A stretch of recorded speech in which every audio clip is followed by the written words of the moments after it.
নওগাঁর একটি ছোট্ট গ্রামে ছিল একটি পুরনো পাঠশালা, বছরের পর বছর পরিত্যক্ত।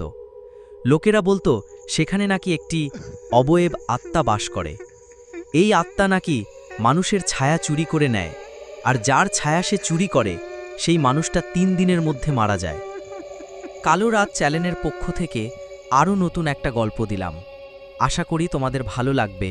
অবয়ব আত্মা। গল্পের নাম অবয়ব আত্মা, রক্তস্নাত অন্ধকার।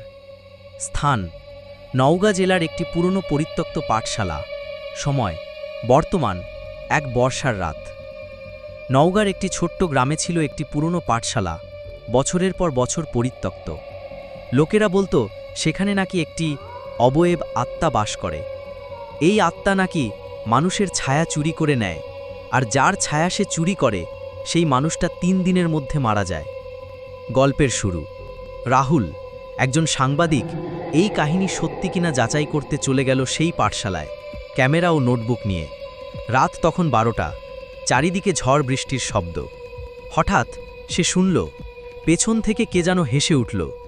সে ঘুরে দেখল কেউ নেই, কিন্তু তার ছায়াটা মেঝেতে ছিল না।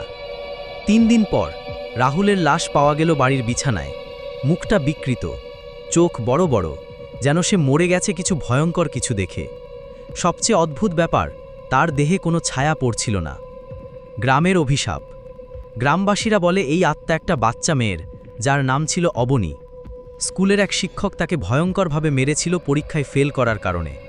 মেয়েটি মরে যাওয়ার আগে বলেছিল, আমি ফিরে আসব, আর যেই আমার জায়গায় আসবে তার ছায়া আমি নিয়ে নেব। শেষে আজও সেই পাঠশালার কাছে গেলে রাত 12টার দিকে একটা ছোট মেয়ের কণ্ঠ শোনা যায়, আমার ছায়া ফেরত দাও, না হলে তোমারটা নিয়ে নেব। ভিডিওটা ভালো লাগলে লাইক দিবেন। ধন্যবাদ।